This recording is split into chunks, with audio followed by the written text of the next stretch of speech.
కాకినాడ నగరంలో వైకాపాకు ఎదురు దెబ్బ తగిలింది. కాకినాడ కార్పొరేషన్లోని 10వ డివిజన్కు చెందిన మాజీ కార్పొరేటర్ మోసా దాలమ్మ, మోసా పేతురు దంపతులు తిరిగి తెలుగుదేశం పార్టీలోకి చేరారు. మాజీ ఎమ్మెల్యే వనమాడి కొండబాబు గెలుపుకు కృషి చేస్తామని వారు ఈ సందర్భంగా చెప్పారు. కాకినాడ జగన్నాథపురంలోని మాజీ ఎమ్మెల్యే, టీడీపీ, జనసేన, బీజేపీ కూటమి అభ్యర్థి వనమాడి కొండబాబు నివాసం వద్ద 10వ డివిజన్కు చెందిన మాజీ కార్పొరేటర్ మోసా దాలమ్మ, మోసా పేతుర్లు తమ అనుచర గణంతో టీడీపీలోకి చేరేందుకు తరలివచ్చారు. వీరికి మాజీ ఎమ్మెల్యే వనమాడి కొండబాబు పార్టీ కండువాలు వేసి పార్టీలోకి ఆహ్వానించారు.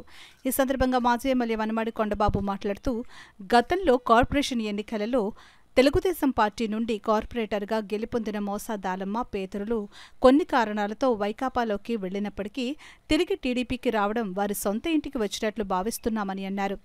ఈ సందర్భంగా మోసా దాలమ్మ, పేతురు మాట్లాడుతూ, మత్స్యకార గ్రామాలు, మత్స్యకార ప్రాంత ప్రజలు అభివృద్ధి చెందాలంటే అది టీడీపీతోనే సాధ్యమని అన్నారు.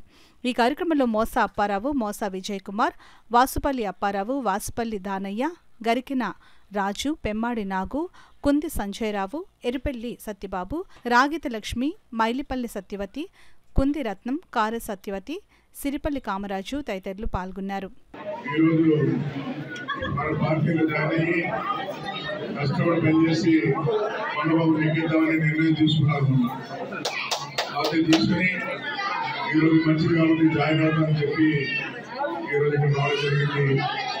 ఈరోజు మోసం దాని కార్పొరేటర్, ఎక్స్ కార్పొరేటర్ కానీ, అదేవిధంగా అప్పారావు, అదేవిధంగా మన పేరు, వాళ్ళ కుమారులు చాలా మంది ఉన్నారు. వాళ్ళందరినీ కూడా మీరందరి తరఫున పేరు పేరున నాన్న చంద్రబాబు తరఫున, నా తరఫున మనస్ఫూర్తిగా అభినందిస్తున్నాం. ఈ సందర్భంగా తెలియజేస్తున్నాను. మనకు జరిగిన తర్వాత, జాయిన్ అయిన తర్వాత మళ్ళీ ఊళ్ళో కూడా ఒక మీటింగ్ పెట్టుకుందాం. ఆ మీటింగ్ కూడా ఏర్పాటు చేసుకుందాం. అప్పుడు అందరినీ కలుద్దామని ఈ సందర్భంగా తెలియజేస్తున్నాం.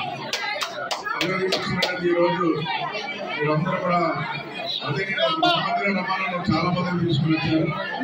వాటిని కూడా మనస్ఫూర్తిగా అభినందిస్తూ ఈరోజు ఏదైతే పార్టీలో జాయిన్ అవుతున్నారో మన మోసప్పారాలు, అదేవిధంగా దానమ్మ గారు, పేతురు గారు, వాళ్ళ కుమారులు, వాళ్ళ అనుచరులందరూ కూడా మరొకసారి పేరు పేరు మనస్ఫూర్తిగా అభినందిస్తూ